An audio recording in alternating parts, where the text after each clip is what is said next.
We are Science Fiction Remnant, a podcast for sci-fi lovers spanning across books, movies, TV shows, and games. This is Season 1, Episode 42, Book 0G for April 3rd, 2021.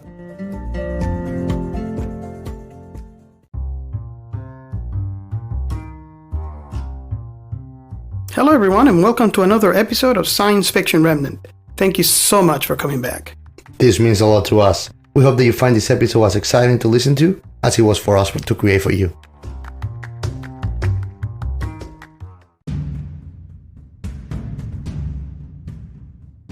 If you like this show and know someone who might like this podcast, please share it. It would help us greatly in growing this channel. You can also follow us on Twitter at Sci-Fi Remnant and share any comments you have about this podcast with your friends and family. And before we continue with the show, here are our sponsors and collaborators. Hello everyone, I just wanted to mention that you could actually make your own podcast too, with Anchor. Let me explain to you guys. It has one of my favorite things. It's free. Yeah, we like free. There's creation tools that allow you to, you can record, you can edit, you can do anything right on your computer, you can do it on the phone. So it doesn't matter where you are really. If you're passionate talking about something, this app is for you if you want just to share with anybody around the world. Yeah, the Anchor will even help you distribute your podcasts to platforms like Spotify, Apple Podcasts, and many more. So it's like you don't even have to worry about the heavy lifting. Yeah, and you can even make money. Yeah, then there's no minimum listenership or anything like that. So, I mean, you can take your time, you can share your material and reach out to the public. Yep, everything you need in one place. Download the free Anchor app or go to anchor.fm to get started. This podcast is a proud member of the Let's Chat Club. Find out how you can become a member by going to the website letschatpodcast.net.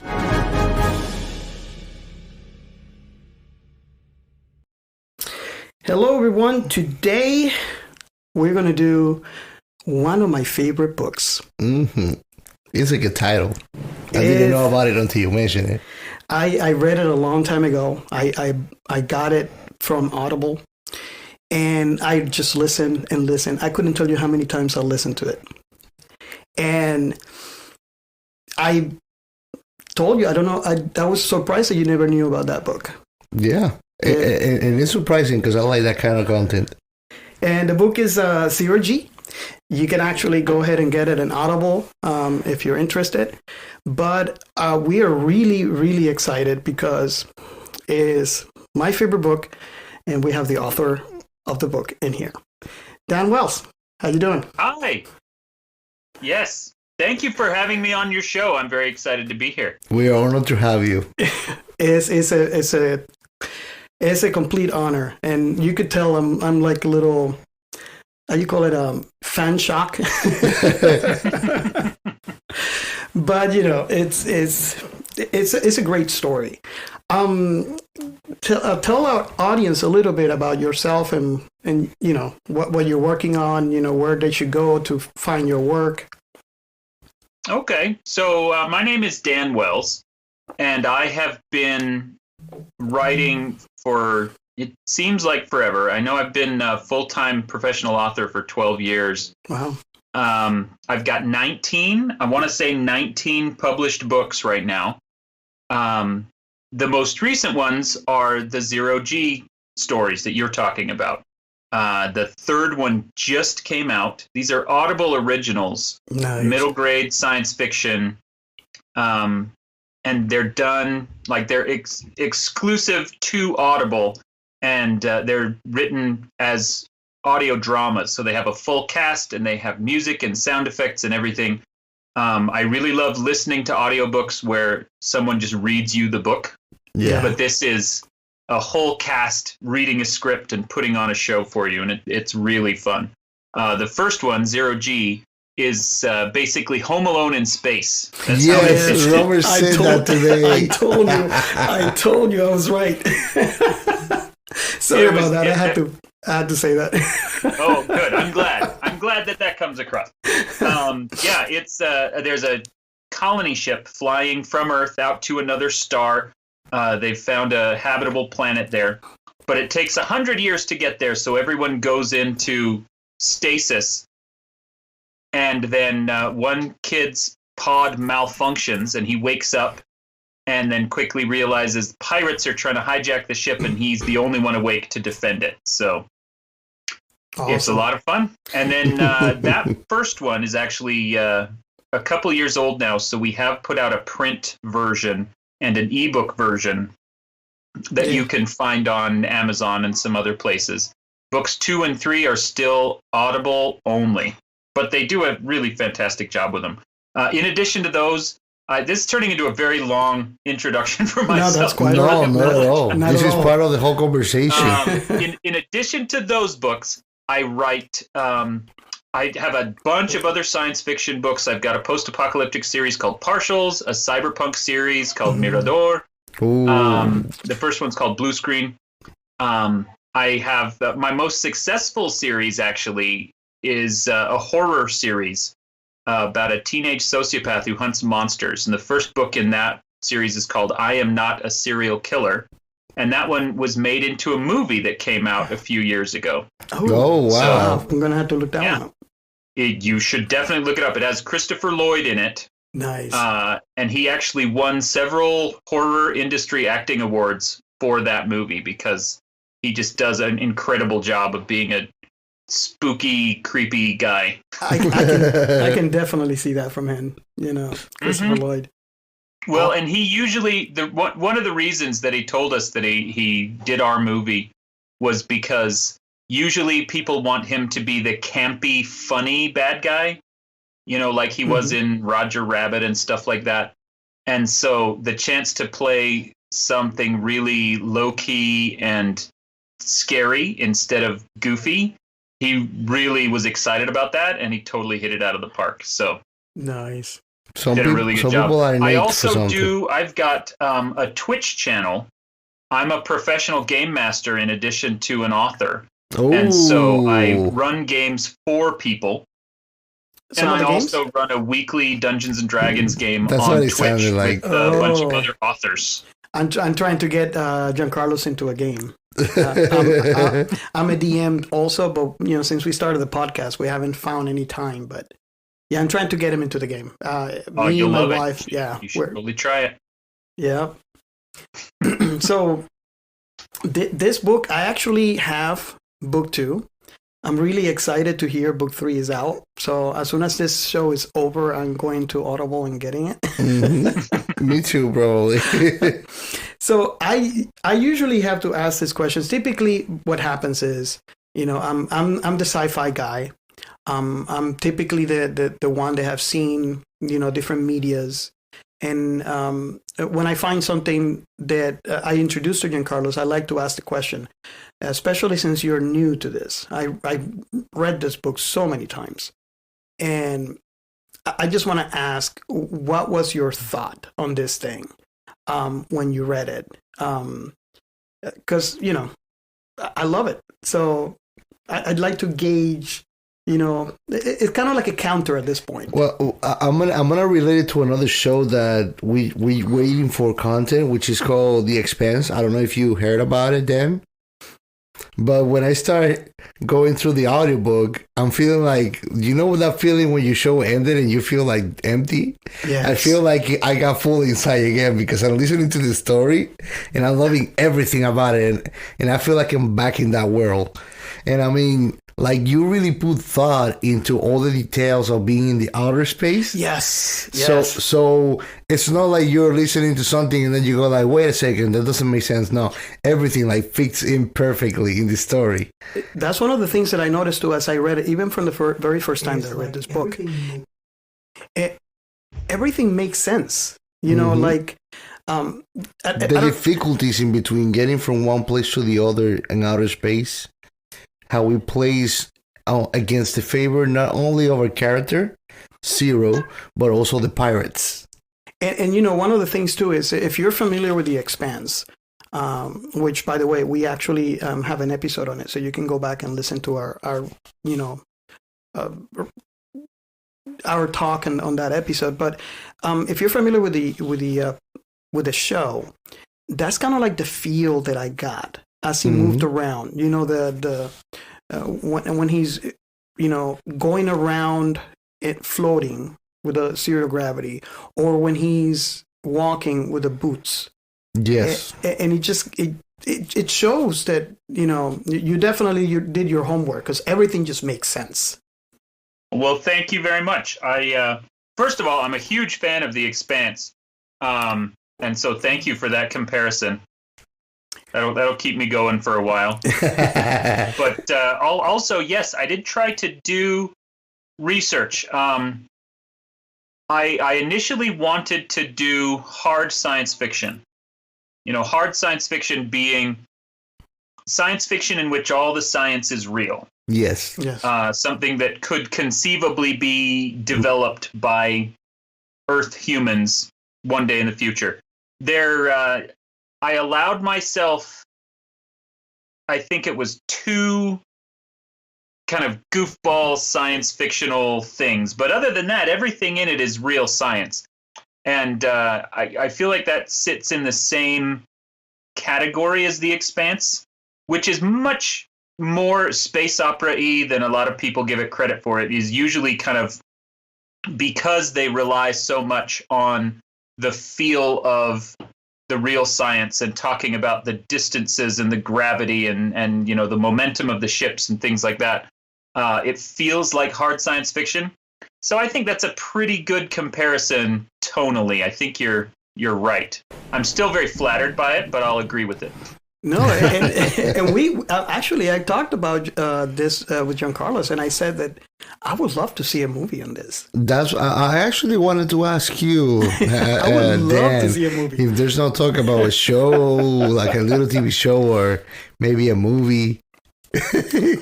You know, I would be delighted. And that's a question that a lot of people always have is, you know, have you considered turning this into a movie? And the answer in every single case for every author in the entire world is yes, of course, I would love to turn this into a movie. I would make so much money. Yeah. But it's never really up to us. Yes. Yeah. Yes. We have to wait for someone to come along. I think, honestly, personally, I think the ideal home for Zero G and the whole trilogy would be something like a Netflix animated series. That would be awesome. Oh, yes. Really incredible job with it that way. Especially, you know, once you get into books 2 and 3, where they actually arrive at the planet, and bringing that planet to life would be so cool with a really good animation studio. They could do something like the Avatar people. You know, Well, we'll have to wait and see. Netflix is coming up with a lot of anime originals now. Yeah, I mean, that's even true. as an anime, this would be like amazing. It's true. It's true. You know? Oh, yeah. So- it would be killer. Yeah. I mean, this is wow. Yeah. Come on, Netflix, get to it. Yep. Netflix or, you know, anyone, any streaming provider who wants to come to me and write a check and produce a show, I will say yes. But, you know, that's kind of the lesson I learned when we did the I Am Not a Serial Killer movie is these things take forever. Yes. And they require so many different people to get really excited about it and to sign off on the idea and to throw money at it.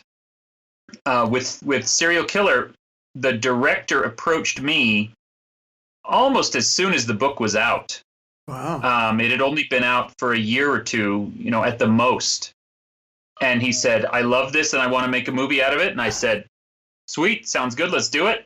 And then it was another 6 or 7 years of just trying to raise enough money to actually get the movie made. And then it was another year or two after that before we could finally, you know, make it happen. I think the movie came out in 16 or 17. So, yeah, it took a long time. Wow. And that's how Hollywood is. It's just a long, slow process. But then when it happens, it's pretty cool. Yeah. Yeah. So the story, if you guys have not listened to this, I strongly recommend it. And, you know, I'm going to let Giancarlo say that too, or say what he wants to, because I'm such a fan. I'm always going to say I strongly recommend it. But go into Audible and pick up the book. This one is it's not your typical, it has a cast of voice actors, and it feels like you're listening to an episode on a TV show or an actual movie. Yeah, you can definitely say that. I mean, it will even give you the theater experience. Because, for example, like I'm a big fan of J.R. Tolkien, for example, and the Hobbit books now they have made them all, and a lot of the Rings dramatized, for example. So when you're listening to it, you're listening to the actors and actresses for the original cast doing the book dialogues. Yes, and it was the same for Zero G. Yeah, it's like it was made for that. I mean, Dan said that. So I was gonna ask you, Dan, when you're writing the book, do you write it expressively thinking it was gonna be an audiobook? So the first one, I wrote it just as a straight prose novel. I wasn't expecting, I assumed that once I sold it, there would be an audiobook made, because that's just standard procedure today. But I wasn't planning it to be a script the way it ended up. And then when we shopped it around, my agent took it to several places, and Audible was the one that wanted it and made the best offer. So that's where we went. And so, no, the idea of the script came fairly late after we'd already finished the book. But for books 2 and 3, I followed the same procedure. I wrote it as a novel first and then adapted it into a script. Just because I knew, first of all, that I'm better at writing novels than scripts.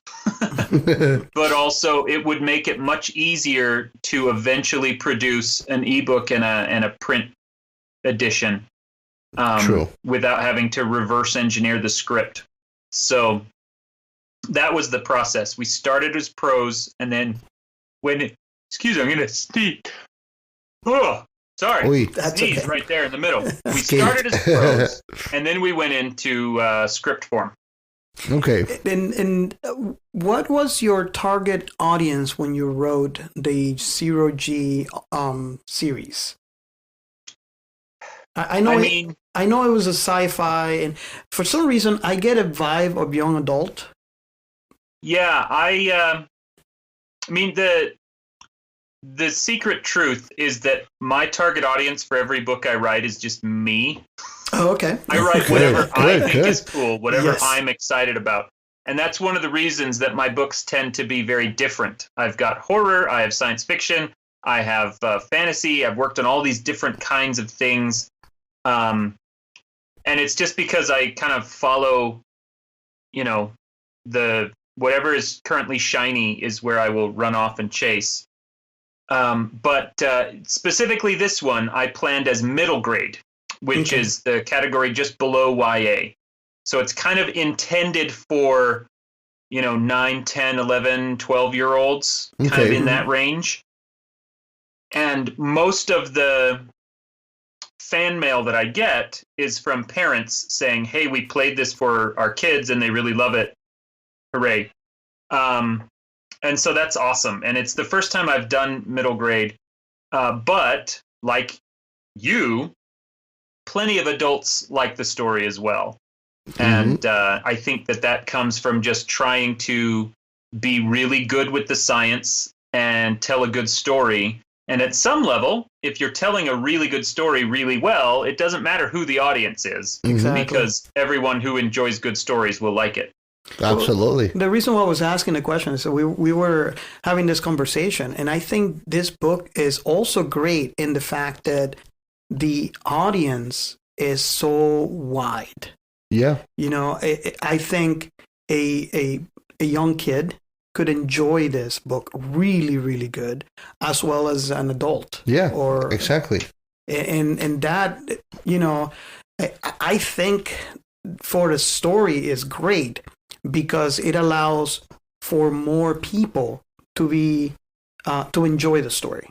Honestly, if a movie's made out of the book, it will be a total success, because it's a movie that will be considered for the family. Oh yes, everybody can enjoy it. Yeah, and that's pretty much how the book is. And I think, man, I'll be banking on it. I hope that it happens for you because it's gonna be a total success. Yeah. Yes, I can tell you that. So the story. Let's go into the story. That we are presented with this future where humanity or a group of people, The colony. a colony is being gathered into this ship, and they're preparing for an exodus to another planet in a different galaxy, and the trip is going to take 105? Yeah, 100. Yeah, it was 105. 105 years. So everybody have to be in stasis. Mm-hmm. And I don't know what you think about that introduction. It was so Home Alone. You see Zero, which is the main character. Well, his name technically wasn't Zero, but they called him that. He was just being a little brother, annoying the big ones and being a punk. It was very delightful. That scene, to me at least. I don't know what was your experience, especially about that spit bubble and Zero G. Yeah, I did enjoy it, and I like at the other day, something I enjoyed about his character is he's very lighthearted. Yes. He's always like in a happy mood. That's something also that I really enjoyed. I mean, the situation, and we're probably going to get more into that, was very dire. Was very yes. But you never saw. Well, yeah, you never feel that vibe because of how you are being given by the narrator the perception that Zero has about the situation. I mean, there could be a lot of factors, right? There could be because like scientifically, you don't really analyze the results to your action until you're like 25 years old or older. Mm-hmm. And he was 12, I believe. Yeah, I think so. He's 12. So that there's that. So, but even at that, most kids in a situation like that would get scared. Oh, they'll freak out and hide forever. And I'm not saying that he wasn't scared. It's just he took action. Yes, and it was very, very. I really like that. It brings this wholesomeness to the story. There's some adults that would have hidden in that situation, probably, right? That is safe to say. So basically, what we're talking about is everybody got into stasis, and I really love how the story makes you feel how we felt, which none of us know exactly because it's science fiction. It's not really real, but it grabs you. It makes you feel how it is to go into stasis, how it is to go into sleep. And immediately we know something is wrong because of what it was described and how Zero was feeling, that he was waking up. He felt like he was drowning. And it turns out that his stasis pod was damaged and he woke up. So what happened was he is the only person awake on this ship. I don't know how many in total were there, but I'm assuming it's a lot of people. And they're pirates coming in to, grab or steal the ship. They gotta take the whole ship, and I think they were gonna make slave of the whole colony. Yes. To mine or something. It was something terrible, man. Like all these people were gonna wake up to slavery across the galaxy. So the first thing that came to my mind was, I'm like, okay, we have a 12-year-old and a team of pirates. This is not going to end well. No. Well, and that was the major difficulty in writing it. I actually came up with this idea for the story several years ago for my brother. He's also an author. He also does science fiction. His name is Robison Wells. You can look him up. And he was starting a new project, and I was helping him brainstorm ideas, and I came up with this one, this Home Alone in Space idea. And the nut that he could never crack, like the solution that he could never find, was how do we, and I'm not saying this to, bag on my brother or anything. He's awesome. He's a great author. But he was never able to find a good reason for the little kid to be the one solving the problems. Like, Yes. how can we explain how this 12-year-old boy is able to defeat all these bad guys? And I mean, I think that you did a magnificent job in there because it's merely just adults underestimating a kid. Yes. And that was brilliant because every time that something would happen, it was merely them being careless and underestimating the kid. Yeah, well, and the one pirate that catches him, spoiler warning, is the 12-year-old pirate. And so she is the one who doesn't underestimate him. Mm-hmm. She treats him, the way she would want to be treated. And she's able to catch him almost instantly once she starts looking for him. Yeah, absolutely. And I forgot to mention to Dan that this whole podcast and every single episode is just a big bowl of spoilers. Yeah. Okay. Well, in that case, what I actually did, first of all, the two solutions to this problem were, number one, I decided to create the stasis technology in such a way that once you've been woken up, you can't go back to sleep again. Like, it's a single use. Each stasis pod is single use.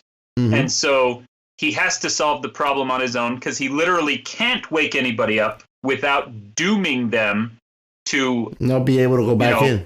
100 years of being alone on a spaceship. And so then part two to that, how does he actually overcome these adult pirates? This is kind of really writerly kind of stuff, but under the hood, I gave each of the pirates a fatal flaw. They each have one thing, whether it is their own pride or a specific fear. They each have one they don't work big as a team. weakness. And what Zero does is he figures out what each of them are, and then he deals with them on those terms. Mm-hmm. Hits them where they're weak. That's good. It's a perfect combination. It's a perfect storm because that's the old thing. If you look at it, they're always killing each other. The reason why Nyx actually end up helping Zero is because they treated her like crap. And Nyx's story is really sad if you think about it. Yeah, it's messed up. Her dad died, and her mother, which I was surprised the first time that I read the book, was one of the pirates. Spider? Yeah, it was a spider, I think. Yeah. Yeah. And oh my, I was like, is that her mother? But no, that's the messed up part. The mother is a spider, but the one that she regards as a mother, which still treats her horrible, Big Mama. is Big Mama. Mm-hmm. so it's messed up, Her story is very sad, and I think that's what turned her. And at the same time, that's something I really like. It has a nice moral message. Yeah. Behind. Not everybody's bad, regardless where they come from. Because look at Nyx. She ended up being the hero, actually. Because she was on the side of the pirates, but she was all up against what they were going to do. Yeah. And she eventually, I guess she, in a way, I want to say that by looking at how Zero behaved, I like to think that she got a glimpse of what life is supposed to be. Yep. I think that they discovered that through their conversations. Whenever she would say something about her experience of her, and he would say, like, that's not how it is. Yeah. Yeah. And then at the same time, he's giving her that glimpse of the actual reality and how cheesy things shouldn't be. And the reason why I said it's sad is because ultimately she chooses a complete stranger. Over her own family. Yeah. Yeah. I'm really glad that you like Nyx because she sticks around and is a major character in both book 2 and 3. I like that. And I mean, She basically becomes his sister. Yeah. oh, Yeah. wow. I'm in that on book 2. I'm reading book 2 right now. Oh, nice. So But I'll tell you, I mean, it has a beautiful message too that I've learned from life, which is that the closest family you ever gonna have not necessarily is blood related. yeah. They are individuals that you find across life that could be more close to you and regard you in a higher manner, and they are not necessarily blood related person. Yeah. Yeah. Mm-hmm. So the story has so many funny scenes. Mm-hmm. So that's another thing I like. You know, you have a realistic scenario when it comes to space. Yeah. Like for example, the fact that we know that it was explained actually in the book that when he woke up, from the moment he woke up, Zero was doomed. Yeah. Because as soon as they passed, Yes and no, because he figured it out later, but but you know, he woke up, right? And we later discovered that the ship is basically coasting until they get out of the Kuiper Belt. mm-hmm. And there's going to be an acceleration that is needed so they can reach the destination in 100 years. But that acceleration is going to kill anybody that is not in stasis. So that right there, I was like, whoa, that makes a lot of sense. That is realistic. Yeah. You know, instant acceleration. We talked about that in other episodes, and especially the one on the Expanse. And this is why I feel that some of the actually most of the concepts in this book, although it is very lighthearted, it could very well. It doesn't sugarcoat the realities. Yeah. Yeah. So that's the reason why I compare to the Expanse. Everything is, you know, it could easily be in the same world if you think about it. Yeah, absolutely. I mean, it's not, but it could easily be because everything I is. can see that. Or any future, any real future, because that's what I see on the Expanse. Is what I see on 0G. Is any near future where we are really working on interstellar traveling and colonization. Mostly everything. It's part of our actual reality if you think about it. Mm-hmm. It's not like they're having laser guns or anything. They use stun guns, which we actually use. Like even the weapons and everything are fit into our current reality. Yeah. You know, so you can picture everything happening really in the ISS. Yeah. Actually, that is a very good point because I remember, who was it? Big Mama was saying he had a crowbar. I forgot his name now, but Pratt. I'm sorry. Pratt is the one with a crowbar. There you go. And he had a crowbar, and Big Mama was telling him not.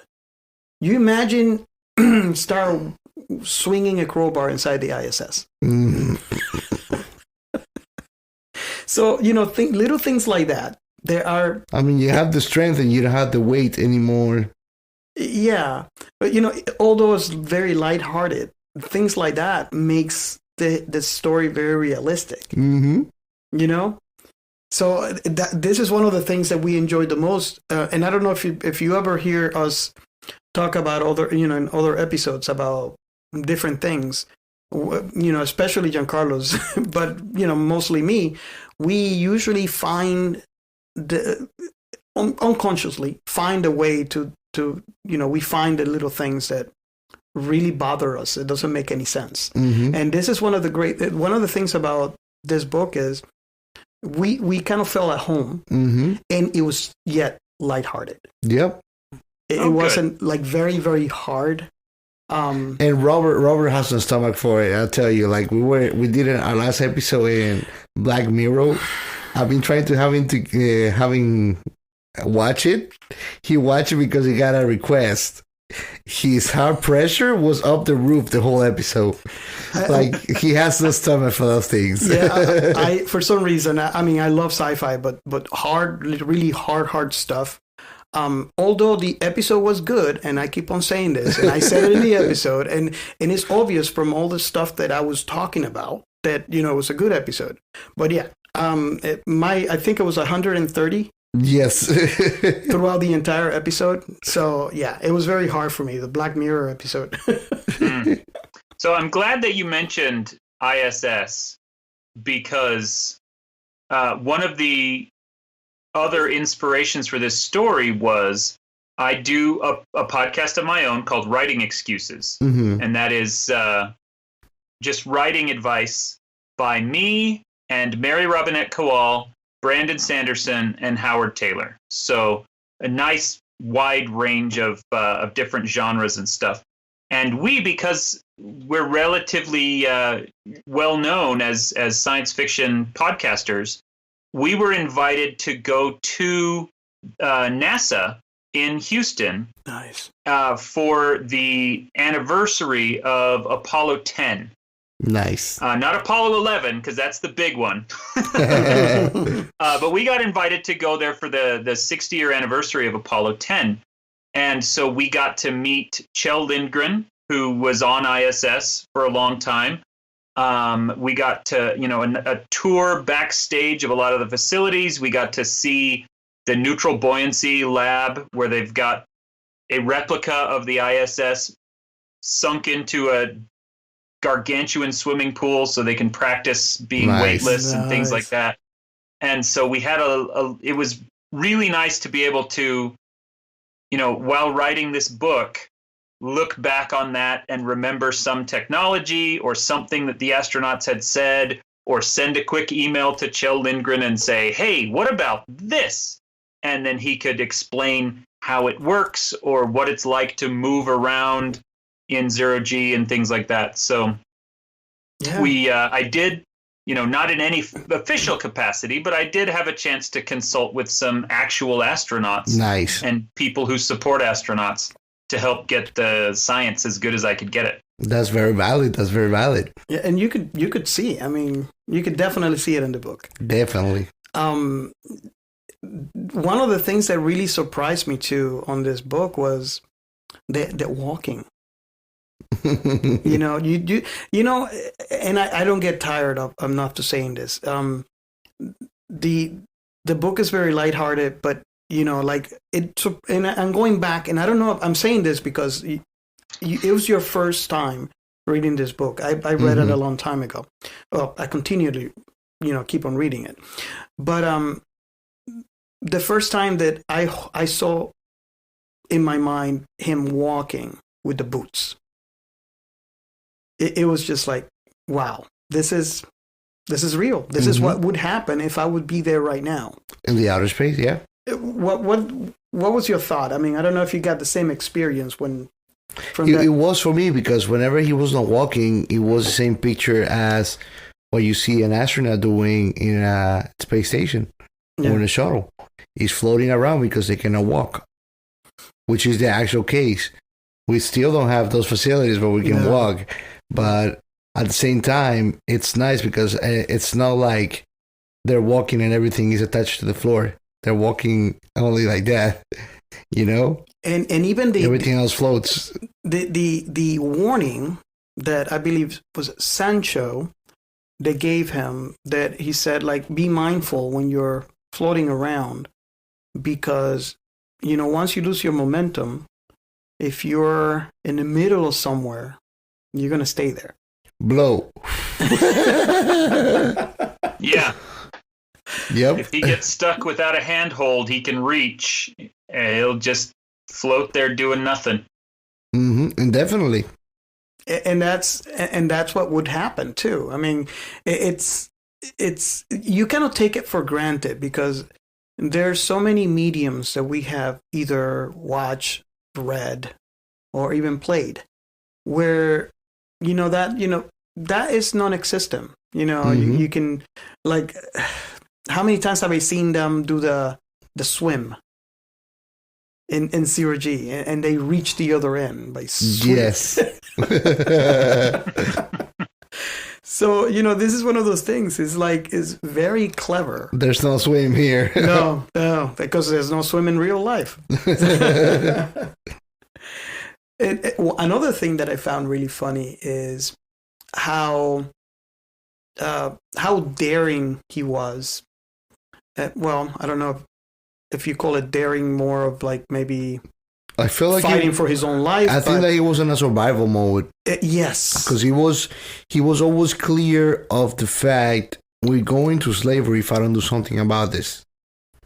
Yeah. Yeah. He had that on the top of his head all the time, so it's like he's not allowing that to happen either. And then his hands are tied because he cannot go and wake up another adult. Yeah. And which actually he kind of mentioned that to Sancho at one point, like wake somebody up, because he's saying that you're the pilot. Mm-hmm. And he's like, well, I don't know how to do that. It's like, so I can see that. But what I'm saying, like, how daring, I don't know exactly which he took the situation, he handled the situation. It just clicked where, the scene where he went outside to the pirate ship, with having in mind to like sabotage the outside, to kind of signal to the other ones inside so they can move away from where they were. That was very daring and scary at some points, because there was a scene where he jumps and anything could go wrong, and if you don't reach where you're supposed to go at, you're going to continue in space. Yep. Forever. So I remember when in that scene, I actually kind of held my breath. I was just like, okay, oh no, he's gonna try this. Oh my God, no. And he obviously got to the other side of the ship, and he destroyed, I think it was a camera and it was an antenna. And then they went back to see what was going on, and they see him, and he just waves. That's the thing. He kind of like laugh at their faces. But it's very daring, because one of the guys, I don't know why I keep on forgetting his name. He's like the funniest one there. The one that he left locked outside? Yeah. That's cracked again. I could not stop laughing. It was like, it was a chain that he had, right? Uh-huh. So he had a soldering gun, and he soldered him into, actually outside. He couldn't go back inside because he was locked outside. And later on, it's just hilarious when he comes back inside. So, that's what I'm saying. Those are things that, they're very Home Alone. I like to think Home Alone was a little bit more malicious than Zero was. He was. Yeah. Zero was not malicious. That's something I was actually noting earlier today too when we were talking about the comparison. It's that Zero was not malicious at all. On the contrary, he wanted to make sure he would not hurt the people. And he actually repeated himself to Nick several times, like, I don't want to hurt them. I just want them to leave my ship. My ship. I mean, that scene when he sorted the guy outside, he could have just, nick one of his air valves or air hoses or crack his windshield, or he could have done all that because he had the the flame. Yeah. And he didn't do that. No. So even at that, I think Home Alone would have. Oh yeah. I mean, probably. I mean, look, when he takes down Spider. And I guess that has to do a little with the if I'm aiming for an audience of 10-year-olds, I don't want their hero to be committing murder, Of course. And so it is a little, despite the Home Alone inspiration, it isn't as malicious, and he is just trying to, survive. But I do, I had to find ways. Krat was the hardest one. How do I deal with Krat? Everybody else, there's some way he can trick them, and there's some way he can beat them. but Krat is the big scary one, and they got such a wonderful voice actor to do him as well. Yeah. And so finding a way and trapping him outside was all I could come up with for how do you deal with the big scary guy that there's no way you can actually defeat in any kind of physical confrontation. I kind of like that because it kind of like by Zero doing this, he took away the biggest threat. Not only that, he turned it against its own team. So yeah, that was brilliant. That was the other thing that I was getting to. It's like, okay, he got him out of the way, and when he came into the picture, which is later towards the end of the book, he was able to turn him against them. Mm-hmm. So in essence, he took care of the big guy. Yep. And all he had to worry about the wrestler. And that's the thing. One of the main elements of our main character in the story is cleverness. Yes. He's clever all across the whole situation. And even like Spider, that was a scene that I was like, another scene that I was like holding my breath on is he, I can't remember the exact moment, but he was walking around and he hears Spider saying, "I know where you are." Mm-hmm.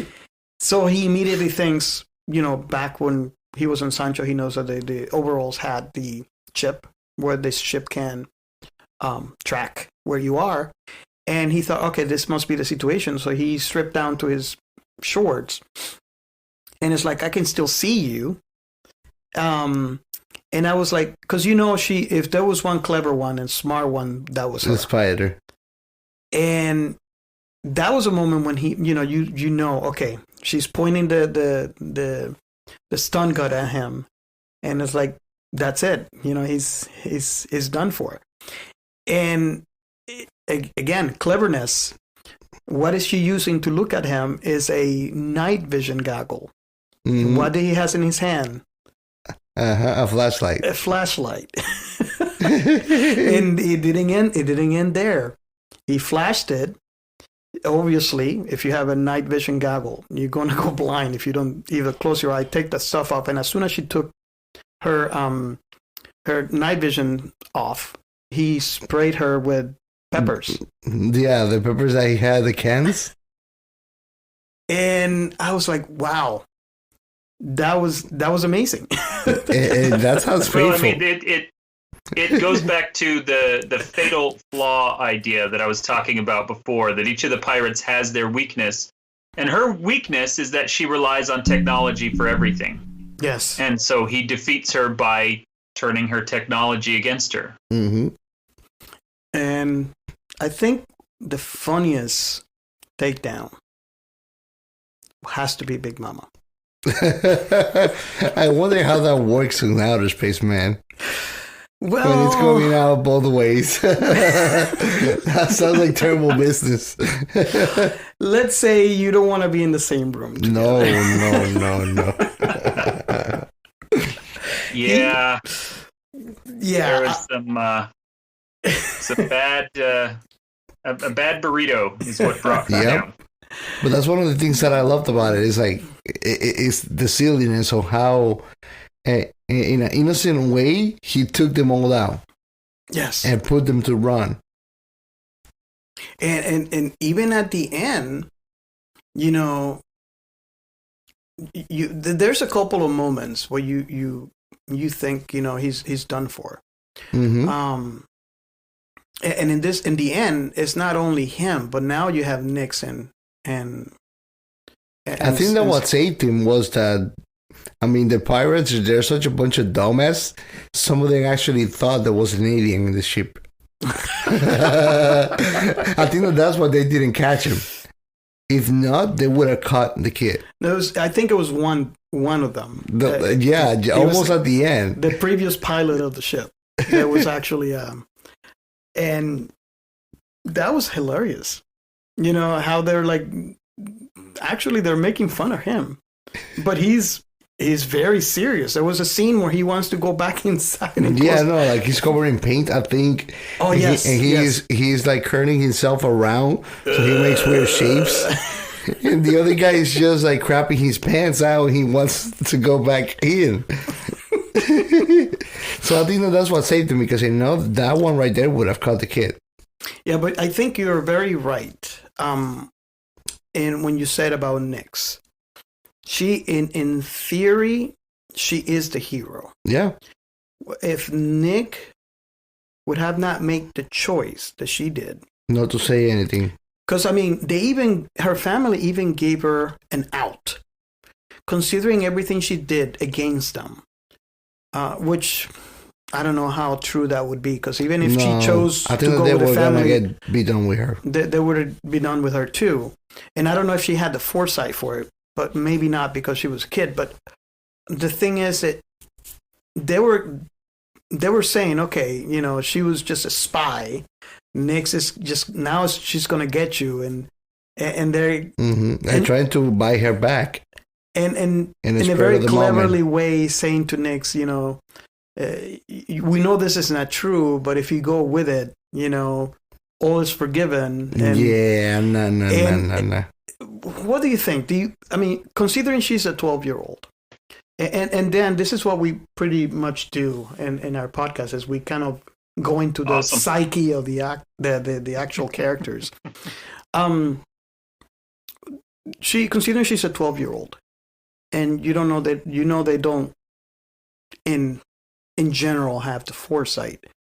Did you think that it was all Zero's convincing, or did you think that she had the foresight, knowing this family for as long as she knows them, which is a lot longer than Zero, that nothing good was going to come out of that, and so she chose to be with Zero? I got the answer for you. It's one of those situations in life, and Dan, correct me if I'm wrong, where it's not right, but you need to hear from somebody else. Because she's seeing how her family treats him, and there's a point where she's talking to Zero and telling him like, no, but they're my family, and he's like, well, family doesn't treat others like that, and they do this and that to you. Family doesn't do that to each other. Mm-hmm. So it's not like she did not know. She knew it. She just needed to hear from somebody else.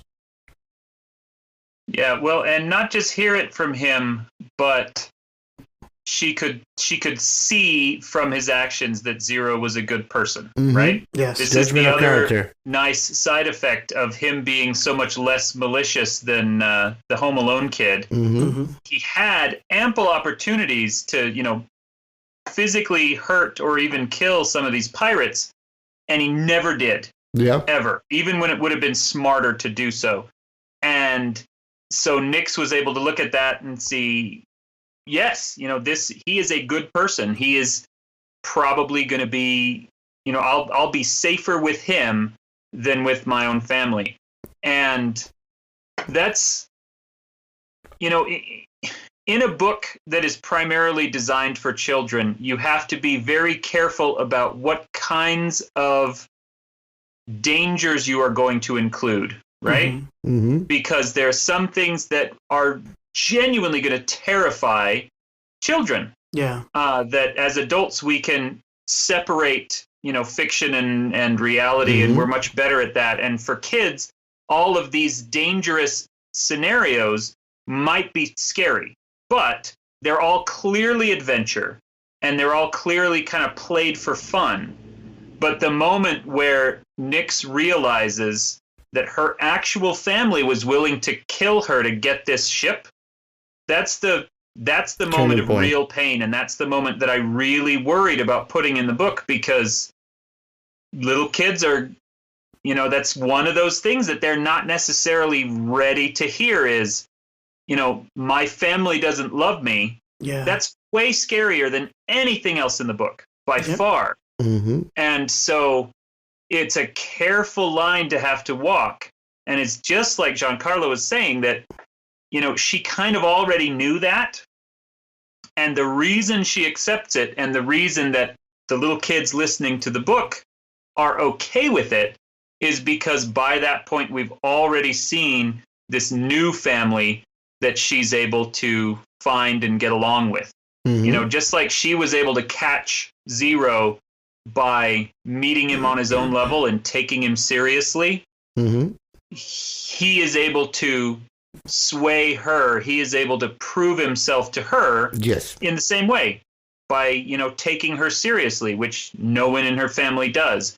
And that's what has been missing from her life. And so that's why that moment works.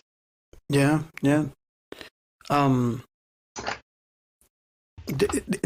Her story, for some reason, is just her story just got me, you know. Just, and like you said before too, the nicest person to her was Big Mama, and she was not nice. And she was not nice. And that's just, you know, I can see that, and I think that's what made the book. And remember, she was not born in a colony or anything. Yeah, she was born in a spaceship, and that's the only people she seems to only know, right? Yeah. So it's not like she's being exposed to other family structures to give her an idea what's right or wrong. That's her reality. That's everything she knows. Therefore, she accepts it. I got the feeling, and I don't know, I mean, there was not much for me to grasp from the book, because it wasn't something that was explored or needed to be explored. But her dad, I got the feeling that... It sounds like her dad was not really the brightest or was going to be there neither. Well, I don't know. Hear me out and see if you agree with this. I get a feeling that his dad was really, if you put everybody together, and Dan, correct me if I'm wrong, but this is just my perception. He was the nicest person to her out of the entire family, including her mom. Whoa, no. And then he died. No, because they killed him. He died. They killed him before she was born, if I'm not mistaken. And if I'm not mistaken, too, they described the kind of guy the spider like, and he was not the nicest kind of guy. Right? I mean, yeah, we don't really ever learn much about her father. She talks about him in a little more detail in book 3. But basically, yeah, all we know about Nix's dad is that he was Krat's older brother, and he fell in love with Spider. So he didn't come from a great background, and he didn't have great taste. So he probably was not a great guy. But yeah, he did... if I remember correctly, and this is a minor detail, so I might have it wrong, but I think you're right. I think he did pass away before Nix was born, and she never got to meet him. Yeah. But, you know, I don't know. I mean, I guess I'm going to have to wait for, you know, when I get book 3. But I got the feeling that would have been the case. I mean, it's not that it's needed for the story, because it's really not. No, it's just part of the intricacies of the background of a character. Yeah, but, you know, taking that out of the equation altogether, you know, her family was completely broken. Her family was trash.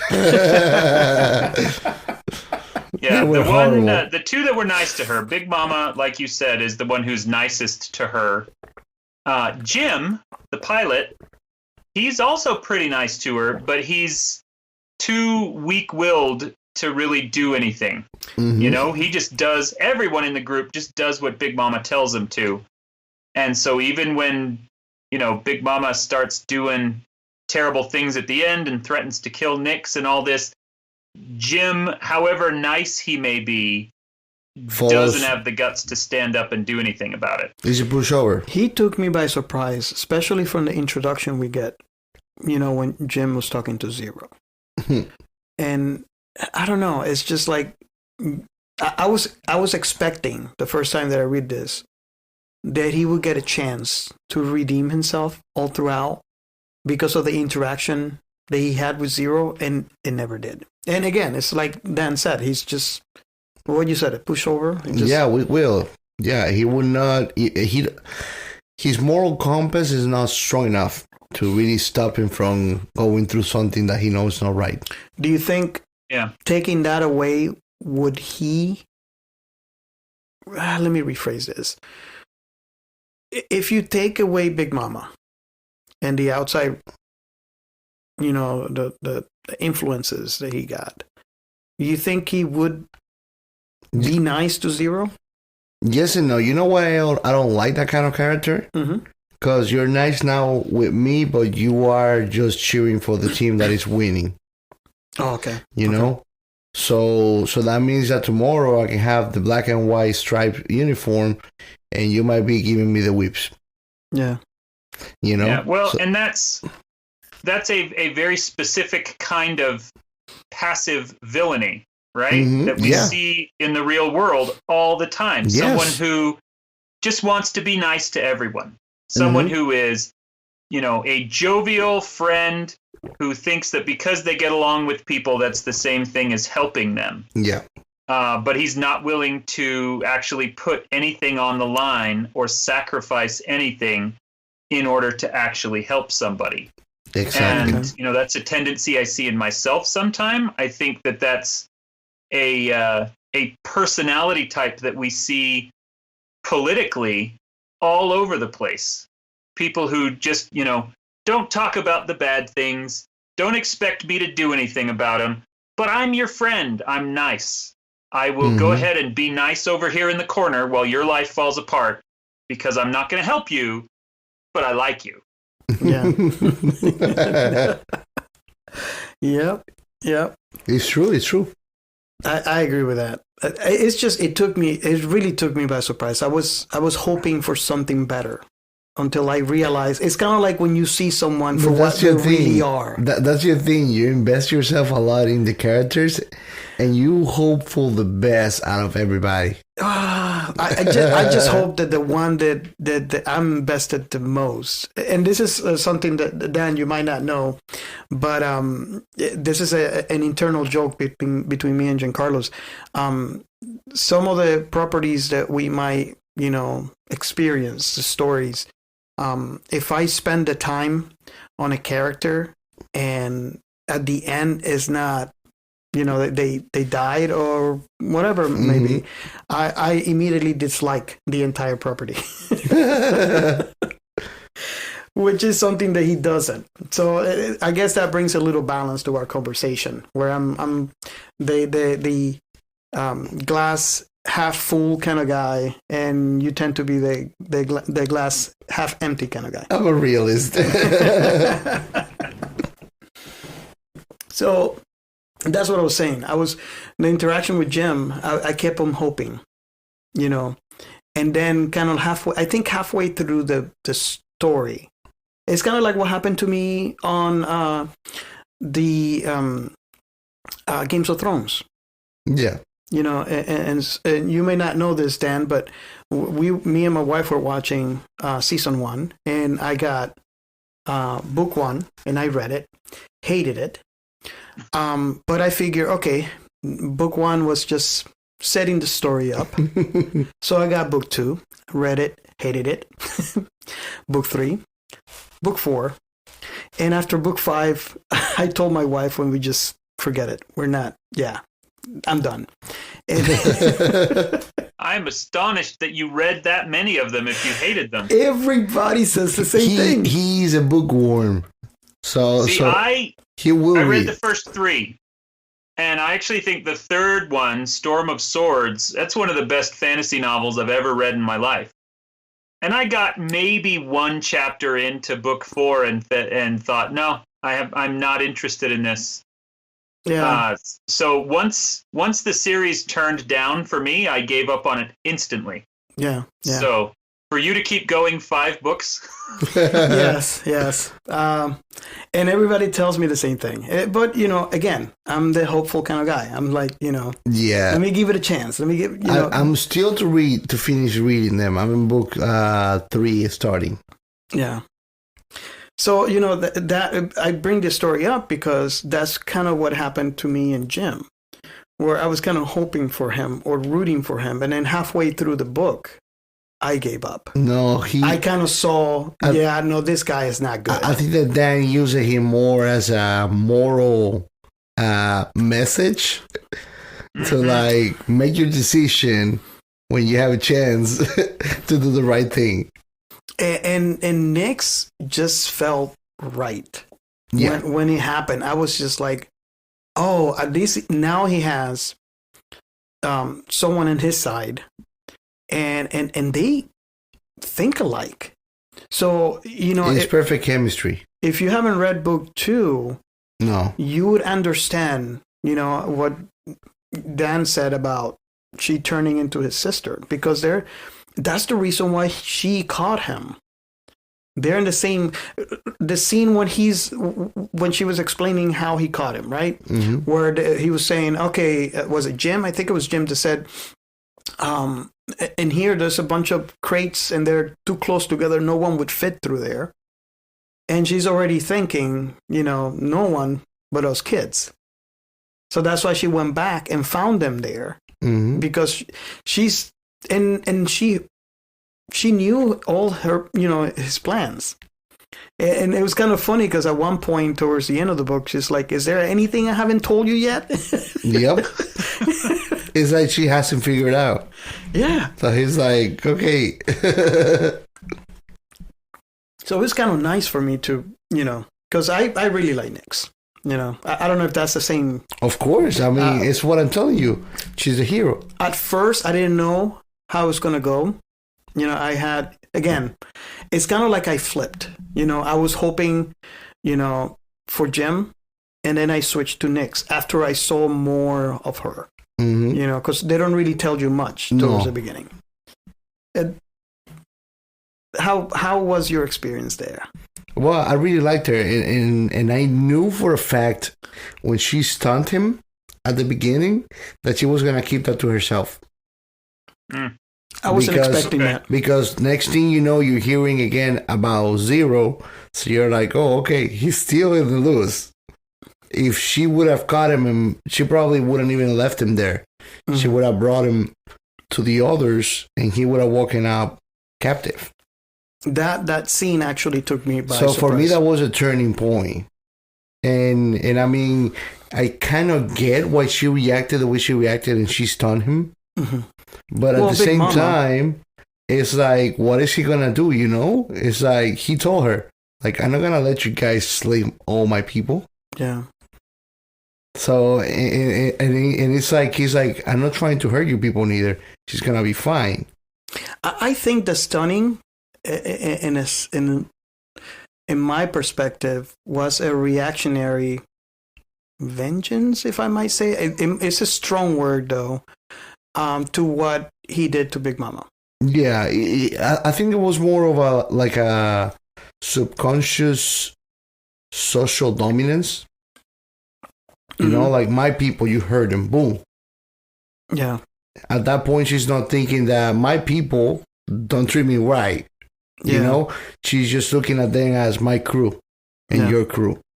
So I think that it was definitely reactionary. It was more like a social dominant behavior, if you will call it something. Yeah. So if you guys have not, read it yet, I invite. Most definitely. I invite everyone to go to Audible. I'm going to put a link on the episode notes so you guys can pick it up. And if you like it, go ahead and pick up the other ones. I'm on book 2, and as soon as this recording is ending, I'm going to go and pick up book 3. But this story is amazing, and it has a heart. Yes. Does that make sense? Yeah.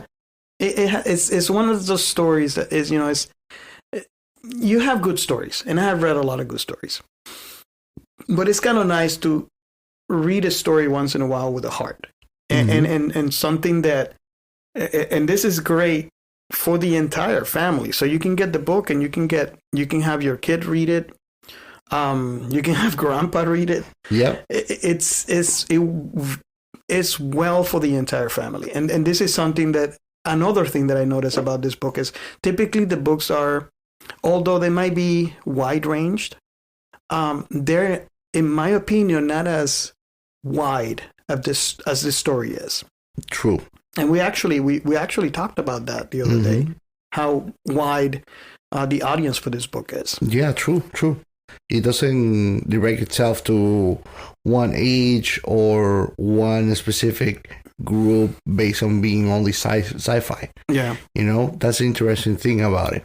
Yeah, awesome. So, Dan, thank you so Yes. much. You have no idea how Thank you much. for having me on. This has been a lot of fun. We're very, very honored. If when I'm going to have him read the other books. If we decide to do an episode on the other ones, we would love to have you again on our podcast. Oh yes. Oh, sure. And we can talk about the other books. Awesome. Let's do that after you read both 2 and 3, because it's going to be really hard to bite my tongue about 3 while we're talking about 2.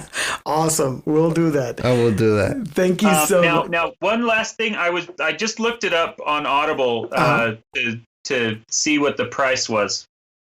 But I noticed that because it is spring break right now, and I don't know how soon you're going to actually post this episode, but Zero G is actually currently being made available for free to any kid who is out of school right now for spring break.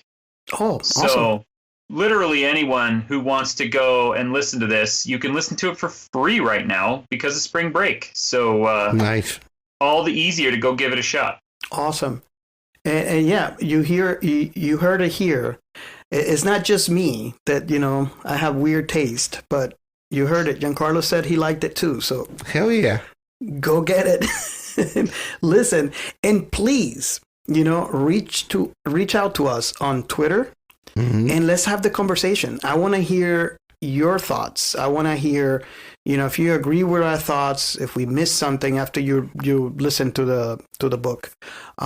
If you have any new comments, you can reach out also to our Discord channel, and let's have a conversation around the book.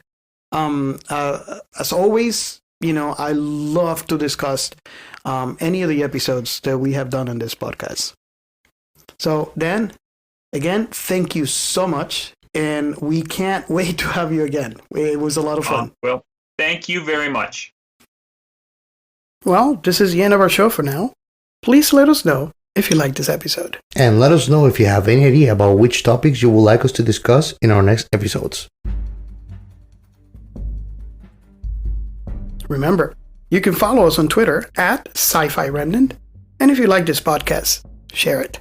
And don't forget to rate us in your favorite podcast platform. This will help us grow. Thank you. See you next time. This is Science Fiction Remnant, signing off.